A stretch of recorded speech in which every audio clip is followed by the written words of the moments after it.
जतिन देखियो। Okay sir, आज से सदस्यता अभियान शुरू हुआ है, आपने भी सदस्यता ली है, किस तरह से?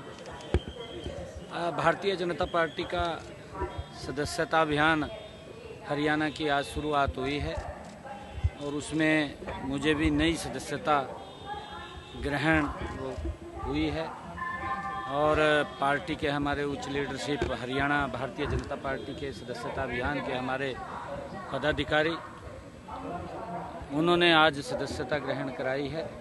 लगभग 5 लाख सदस्य हरियाणा के अंदर बन चुके हैं। हरियाणा को 50 लाख नए सदस्य बनाने का टारगेट वो हमारे पास है और मुझे पूर्ण विश्वास है कि आने वाले समय के अंदर भारतीय जनता पार्टी की नीतियों को लोग जुड़ रहे हैं। आदरणीय प्रधानमंत्री जी के नीतियों को आज देख रहे हैं, उनके साथ जुड़े हुए हैं और भारतीय जनता पार्टी 50 लाख से ज़्यादा मेंबरशिप करेगी। आदरणीय नड्डा जी ने इसका शुभारंभ किया। हमें मात्र 1.5 महीने के अंदर पूरे देश में लगभग 10 करोड़ से ज़्यादा भारतीय जनता पार्टी के लाइव मेंबर बने हैं और हरियाणा भी गति से इसके अंदर आगे शामिल होकर के काम करेगा। आज बैठक हुई है, केंद्रीय मंत्री भी आए थे, क्या प्रोजेक्ट पे चर्चा हुई है? हालांकि उन्होंने भी बताया नहीं, देखिए उसके अंदर आदरणीय मनोहर लाल जी केंद्रीय ऊर्जा एवं शहरी आवास योजना मंत्री, अलग अलग बैठकें उसके अंदर रही। हमारे मंत्रीगण उसके अंदर बैठकों में थे और कई विषयों के ऊपर चर्चा हुई है। बिजली को लेकर के हुई है, आवास को लेकर के हुई है और उसका हरियाणा को बड़ा लाभ मिलेगा। आज बिजली विभाग की बैठक थी, फिर हाउसिंग फॉर हॉल के बैठक भी उसके अंदर थी, उसका बड़ा लाभ मिलने वाला है।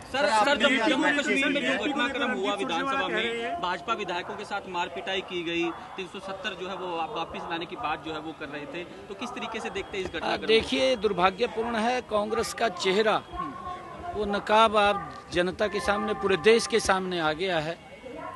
जिस जम्मू कश्मीर के अंदर जो परमट प्रथा थी, जो धारा 370 थी, जो 35A था, जिसको समाप्त करने के लिए भारतीय जनता पार्टी और पूरा देश लगा हुआ था।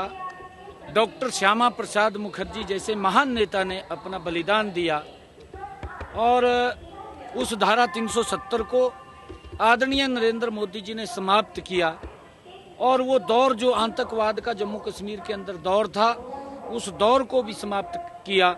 लोग शांति से रह रहे थे, जम्मू कश्मीर विकास की नई ऊंचाइयों को छू रहा था, परंतु कांग्रेस और वहां का क्षेत्रीय दल जो जम्मू कश्मीर, जो फारूक अब्दुल्ला की जो पार्टी है, उस पार्टी ने अपने मैनिफेस्टो में भी कहा था, अब विधानसभा के अंदर भी वो बिल लेकर के आए कि धारा 370 और 35A जो समाप्त हुई थी कि उसको बहाली को लेकर के उन्होंने विधानसभा के अंदर वो बिल लेकर के आए। वो दुर्भाग्यपूर्ण है और कांग्रेस ने उसका समर्थन किया है, मौन समर्थन किया है। ये बड़ा दुर्भाग्यपूर्ण है। कांग्रेस ये स्पष्ट करे कि वो देश ऐसी ताकतों के साथ जो पाकिस्तान की मजबूती के लिए काम करती हो और देश के अंदर ऐसी ताकतें जो इस देश को तोड़ने का काम करती हों, क्या कांग्रेस पार्टी उनके साथ खड़ी है?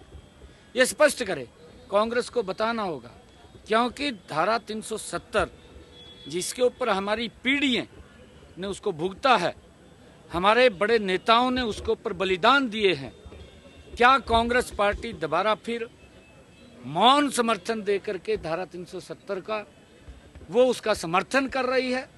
ये इसके बारे में कांग्रेस पार्टी को बताना होगा, क्योंकि आज जम्मू कश्मीर पिछले लगभग 5 सालों के अंदर, 10 सालों के अंदर पिछले विकास की एक नई ऊंचाइयों को जम्मू कश्मीर ने आगे बढ़ा है।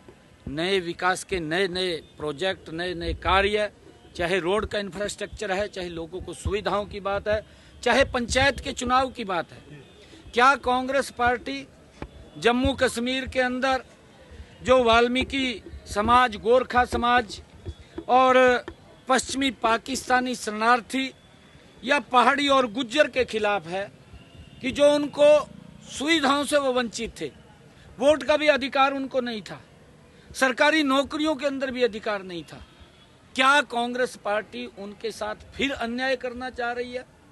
ये कांग्रेस पार्टी स्पष्ट करे इस बात को लेकर के, वो बताए, क्योंकि जम्मू कश्मीर के अंदर ये इसको जवाब देना पड़ेगा